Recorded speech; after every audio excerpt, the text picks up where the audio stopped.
Bom, irmãos, a gente hoje celebra o Domingo de Ramos e nada mais adequado para esse momento do que lermos um dos salmos que era usado nessa época pelo povo de Israel, na época de Jesus Cristo. E este salmo é o Salmo 118.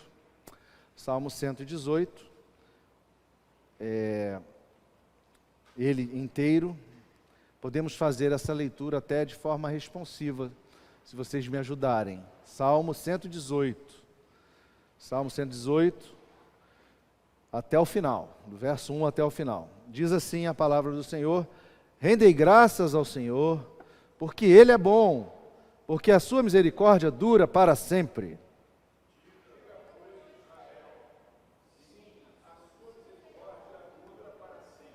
Diga, pois, a casa de Arão, sim, a sua misericórdia dura para sempre.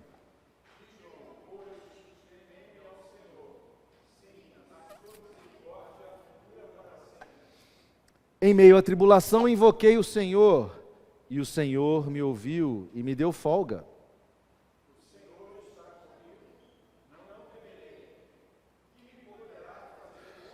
O Senhor está comigo entre os que me ajudam, por isso verei cumprido o meu desejo nos que me odeiam.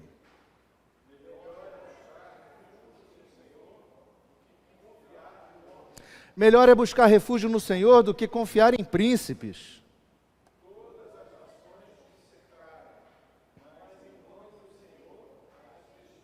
Cercaram-me de todos os lados, mas em nome do Senhor as destruí.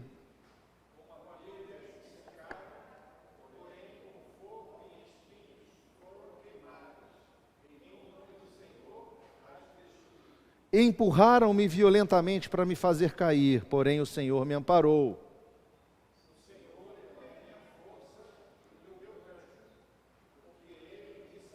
Nas tendas dos justos, a voz de júbilo e de salvação. A destra do Senhor faz proezas.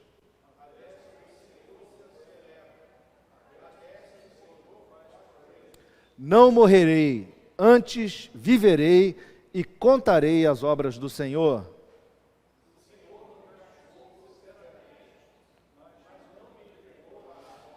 Abri-me as portas da justiça, entrarei por elas e renderei graças ao Senhor.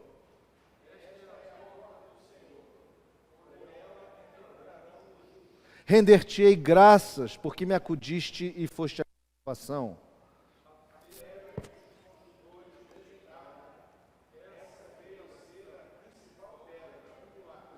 Isto procede do Senhor e é maravilhoso aos nossos olhos.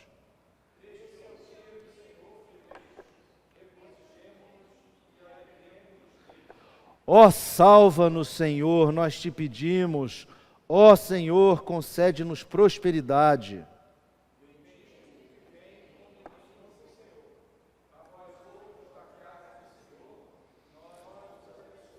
O Senhor é Deus, Ele é a nossa luz. Adornai a festa com ramos até as pontas do altar.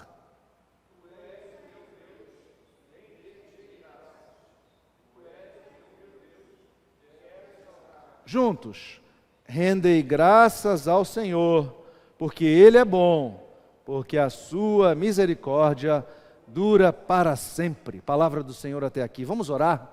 Nosso Deus, nosso Pai Celestial, neste momento de meditação na palavra, nós, Senhor, queremos orar, pedindo que o Senhor venha falar aos nossos corações, que Teu Espírito possa falar à nossa alma, Senhor, e que possamos entender a Tua voz, discerni-la e aplicá-la em nossas vidas, Senhor. Ajuda-nos a entender, ajuda-nos a, ó Deus, ter a nossa mente e coração aqui cativos a Jesus, ó Pai. Que esse seja um momento, Senhor, de crescimento espiritual para todos nós. Fala conosco, é a nossa oração, o nosso pedido, em nome de Jesus. Amém. Meus irmãos, olhem essa foto aqui. Vocês conhecem essa foto? Essa foto é a famosa Torre de Pisa. O que é a Torre de Pisa? Irmãos, a cidade de Pisa é uma cidade da Toscana, na Itália. Foi uma das grandes repúblicas marinas do século XI ao século XIV, mais ou menos. E nessa praça, existe uma praça chamada Praça dos Milagres, onde foi construída uma catedral, um batistério e uma torre. Torre para ter sinos, chamam campanário. A torre era o objetivo dela. Qual é o objetivo do sino numa cidade medieval? Tocar, avisar de incêndio, avisar de guerra, avisar de invasão, né? Esse era o uso do sino. Então a Torre de Pisa, ela foi construída, depois de ter sido construída a catedral e o batistério, ela começou a ser construída.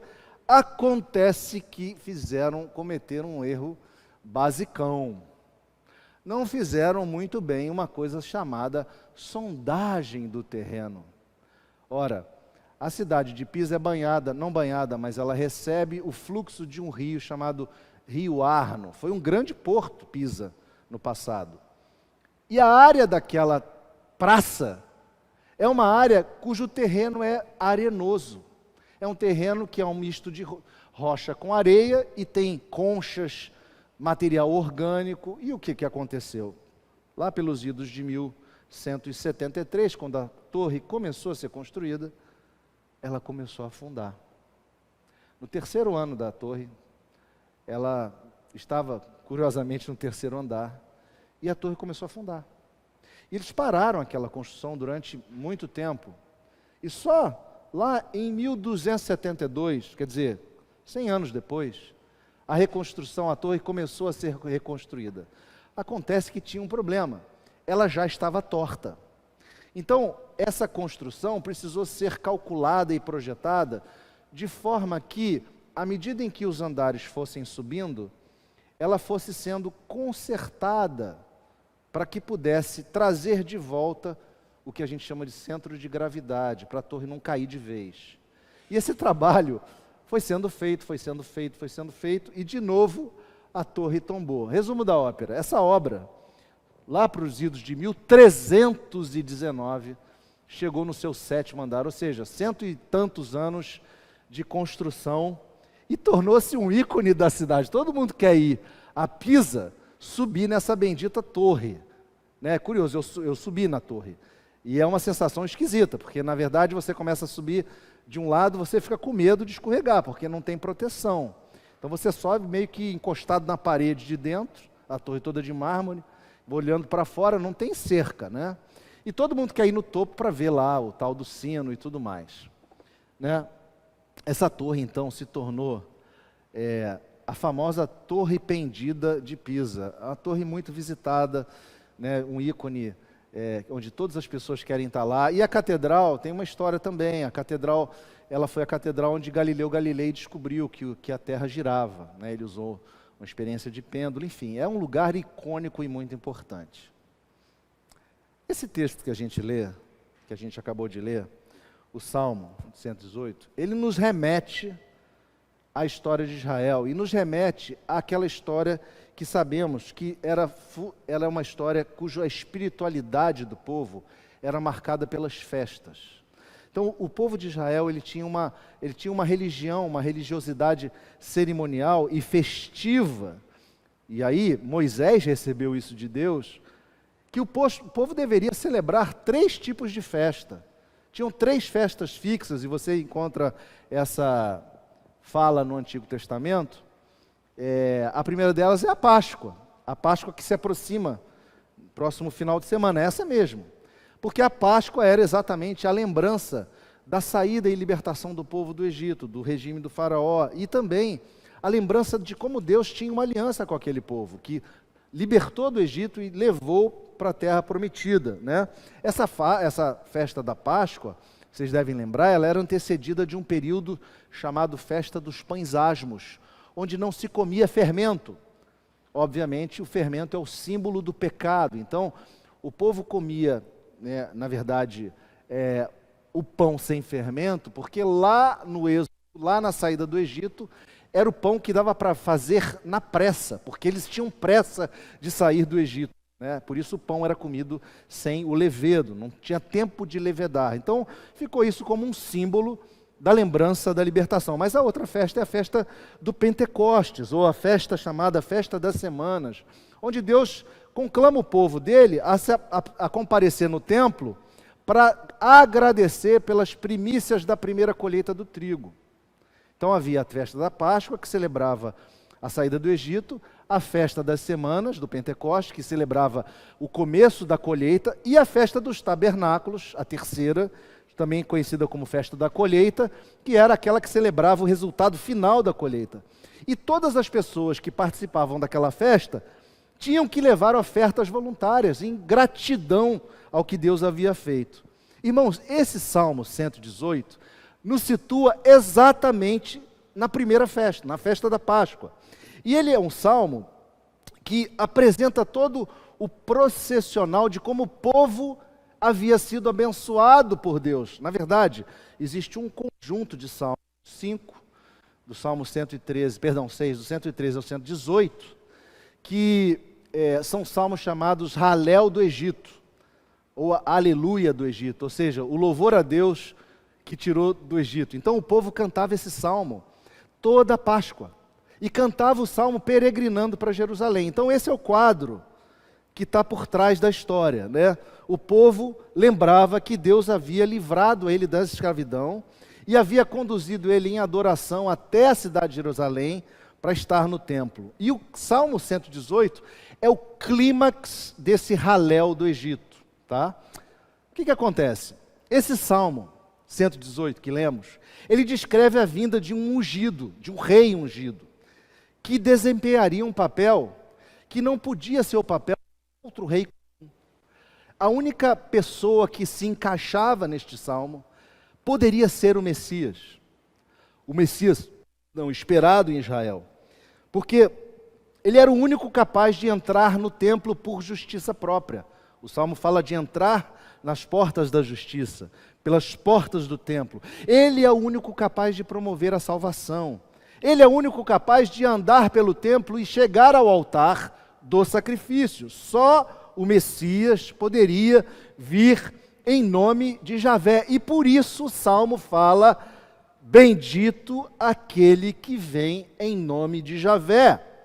A cena descrita nos evangelhos, ou melhor dizendo, a cena descrita nos Salmos é exatamente a cena descrita pelos 4 evangelhos, no episódio em que Jesus chega na cidade.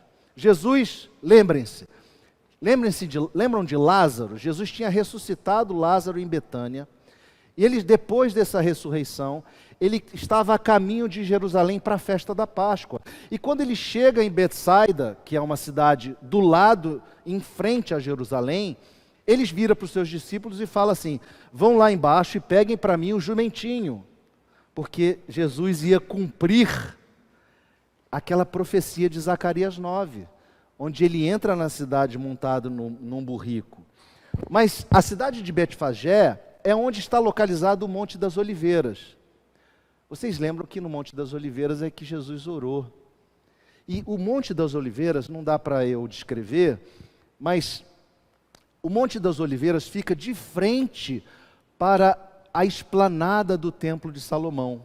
Hoje não tem Templo de Salomão, tem a mesquita lá na esplanada do templo, e quem está no Monte das Oliveiras em pé, vê um vale à sua frente e vê a esplanada do templo. E é nessa cena que Jesus olha e ele chora, porque ele percebe a dureza do povo. E Mateus relata isso, quando no capítulo 23 ele diz que Jesus lamentou diante de Jerusalém, dizendo: Jerusalém, Jerusalém, que matas os profetas e apedrejas os que te foram enviados. Quantas vezes eu quis reunir os teus filhos como a galinha ajunta os seus pintinhos debaixo das asas, e vós não quisestes. Eis que a vossa casa ficará deserta.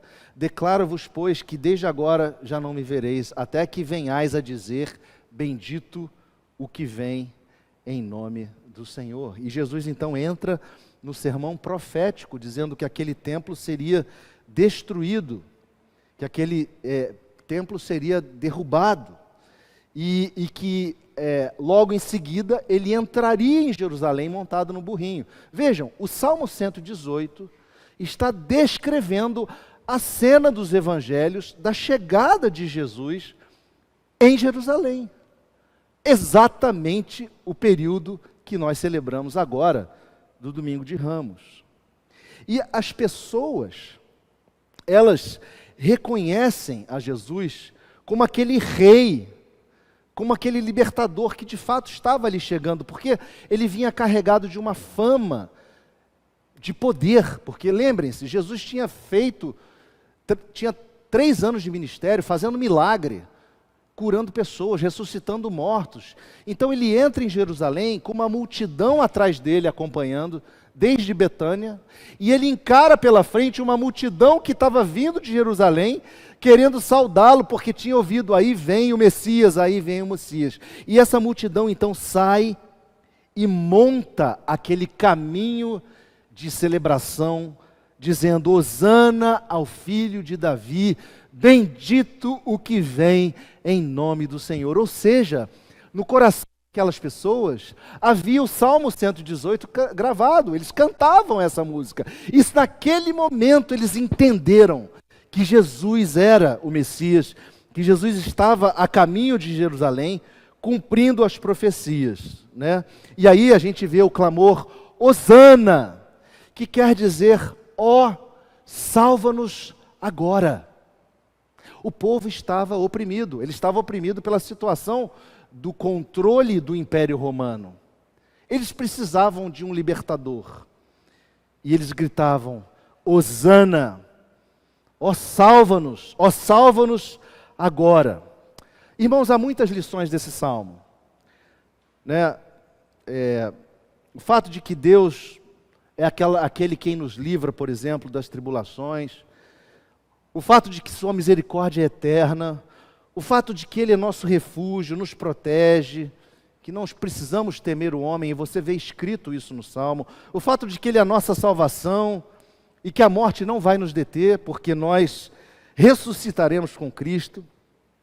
Mas, sendo esse um salmo messiânico e apontando para Jesus, ele em si traz uma grave advertência. E essa advertência está exposta no verso 22. E é exatamente essa que eu quero meditar com vocês essa noite. O verso 22. Olhem, por favor. Verso 22.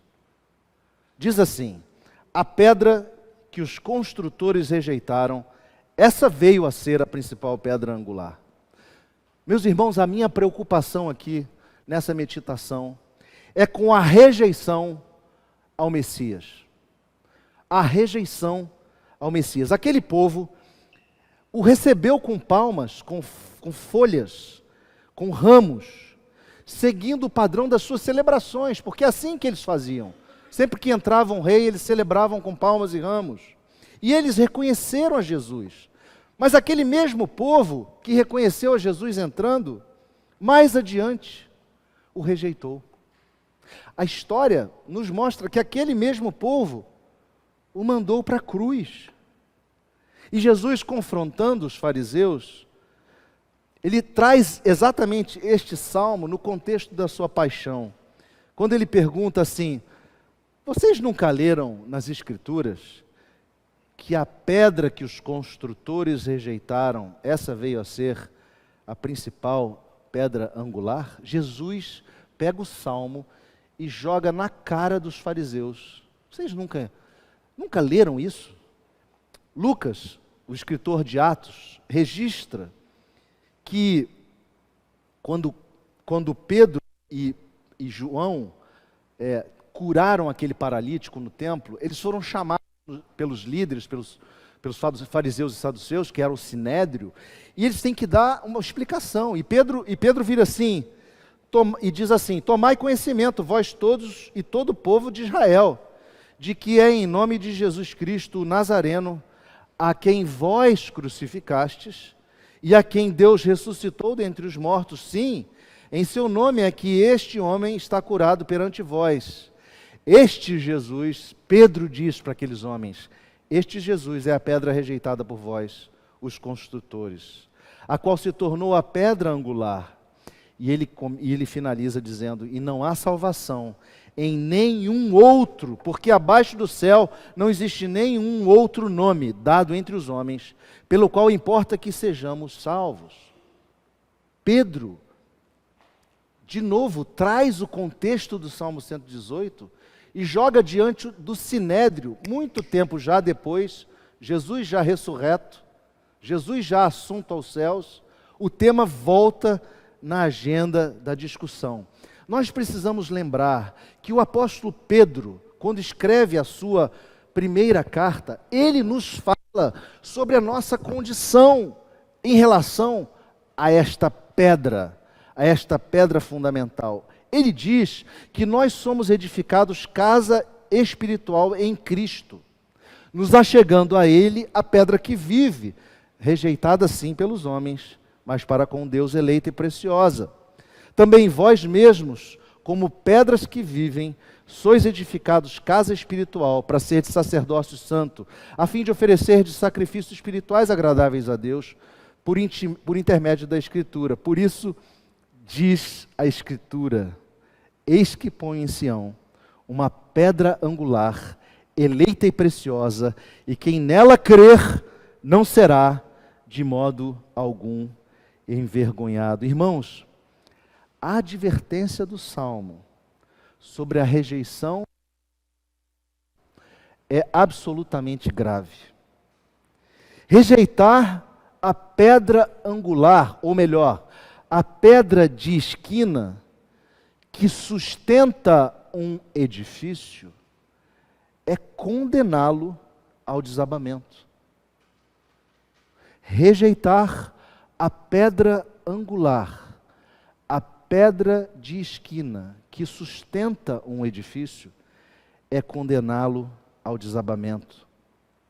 Ou melhor, construir um edifício, uma torre, sem uma pedra angular, é condená-lo. Irmãos, toda visão de mundo, toda cosmovisão é construída sobre pedras de esquina. Alicerces, fundações muito bem definidas, que são os conceitos que você e eu recebemos na base da nossa formação, dos nossos pais, da nossa família, e vamos consolidando ao longo da vida. São crenças, hábitos, opiniões. E a grande pergunta que eu tenho para você e para mim hoje é a seguinte: que pedra sustenta a sua construção de vida? Eu vou perguntar de novo: que pedra sustenta a sua construção de vida? O texto nos mostra, nos revela que Cristo é a principal pedra angular. É sobre Cristo que nós sustentamos o nosso edifício espiritual. Se nós construímos a nossa existência usando uma pedra de esquina no nosso edifício, que não seja Jesus, ele não vai se manter de pé. Esse é o ponto. Simples assim.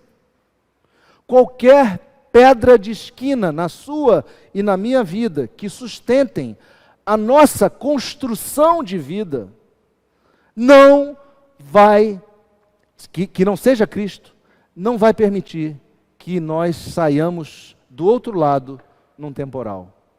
As nossas construções serão demolidas, serão destruídas, elas se desintegrarão diante das pressões, diante das dificuldades.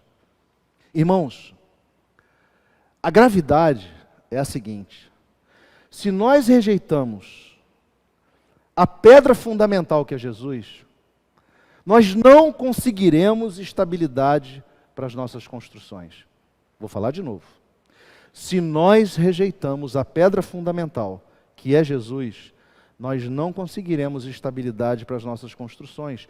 Nós não encontraremos a paz do seu reino. Do próprio contexto do Evangelho, ou dos Evangelhos, eu acredito que a gente possa inferir que essa rejeição da pedra fundamental, Cristo, ela ocorreu por 3 razões principais. A primeira delas, Jesus veio como alguém humilde e simples. Ele não veio como um rei triunfante, montado num cavalo branco. Na perspectiva humana, ele veio diferentemente do que as pessoas aguardavam. As pessoas estavam esperando um libertador forte e poderoso montado num cavalo branco. Jesus entra montado num burrinho. Isso desconstrói a expectativa daquele povo. E talvez seja uma razão porque o mundo não suporta a fraqueza. O mundo não suporta a humildade. O mundo é um mundo de soberba. O mundo é um mundo que só quer favorecer ricos, poderosos. Jesus veio simples. Jesus veio humilde, montado num jumentinho, filha de jumenta. Mas uma segunda razão, talvez, uma outra coisa que ocorreu ali, é que Jesus desestabilizou uma religiosidade de fachada, botando o dedo na ferida de uma religião fracassada, que se baseava em preceitos de homens, uma religião preocupada em julgar os outros, e só apontar o dedo. Irmãos, ninguém gosta que alguém venha e aponte o dedo e diga que a sua religião não serve e não alcança Deus, que a sua religião é cheia de vazio. Jesus fez isso. Jesus apontou o dedo para aqueles homens e mulheres e disse: a religião de vocês é vazia. A religião de vocês é feita de preceitos de homens, não agrada a Deus. Aqueles homens ficaram loucos de raiva. E essa pode ter sido de fato uma razão para rejeitarem a pedra. Mas uma terceira e última razão é que a rejeição pode ter sido por conta de um orgulho espiritual. Aqueles líderes da religião judaica, os construtores da espiritualidade judaica, eles eram cheios de si, de suas convicções cristalizadas, de um orgulho espiritual. Eles eram donos da verdade, sabe, meus irmãos? Essas três coisas podem acontecer conosco hoje. Nós podemos ter expectativas equivocadas de quem Jesus é. Nós podemos não gostar quando Ele nos aponta as falhas e nos mostra o erro na nossa espiritualidade. Ou até podemos não achar, melhor dizendo, podemos nos achar tão donos do entendimento religioso que não há espaço para Jesus Cristo nos mudar, nos transformar. Isto pode sim acontecer com você e comigo. E assim nós vamos lentamente, pela arrogância do nosso coração, pela incapacidade de uma fé saudável, nós vamos marretando a nossa fundação. Nós vamos marretando a pedra de esquina até que a nossa construção desabe. A pergunta é: por que nós não ancoramos em Jesus, a rocha, a nossa construção? Por que nós nos deixamos levar pela filosofia, pela sabedoria humana, pela ciência, que insiste em dilapidar a pedra, dilapidar a rocha, destruí-la, desconstruí-la, enfraquecê-la?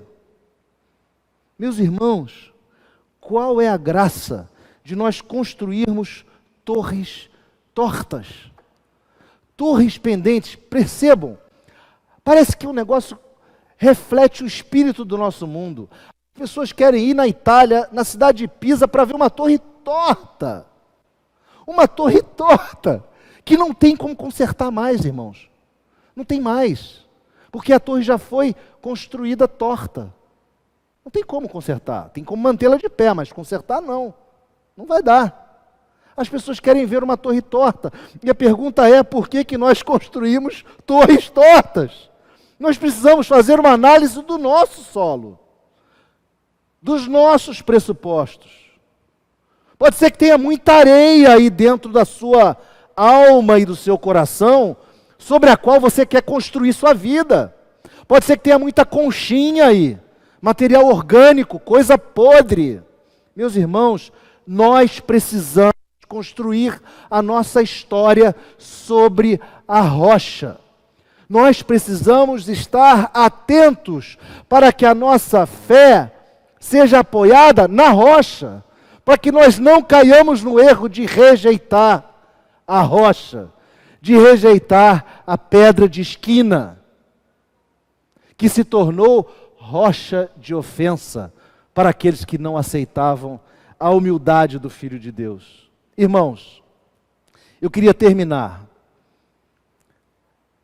dizendo o seguinte, que como fruto dessa reflexão, e olhando para as nossas vidas, nós possamos ter um comportamento semelhante a Moisés e a Davi. Moisés escreve lá em Deuteronômio, no seu cântico, ele diz assim: eis a rocha, suas obras são perfeitas, porque todos os seus caminhos são juízo. Deus é fidelidade, e não há nele injustiça, é justo, é reto. Vede agora que eu sou eu somente, e mais nenhum Deus além de mim. Eu mato e faço viver, eu firo e eu saro. Não há quem possa livrar alguém da minha mão. Moisés cantou isso, e Davi cantou no Salmo 18. Eu te amo, ó Senhor, força minha. O Senhor é a minha rocha, a minha cidadela, o meu libertador, o meu Deus, o meu rochedo em que me refugio, o meu escudo, a força da minha salvação, o meu baluarte. Meu querido, cuidado para você não desprezar a rocha que é Cristo. Que Deus te abençoe. Que você tenha sabedoria de colocar a sua vida sobre a rocha. Que você tenha sabedoria de rejeitar toda a inteligência humana que depõe contra a rocha, que rejeita a rocha, que tenta destruir, minar, dinamitar a rocha, que é Cristo. Que Deus te abençoe.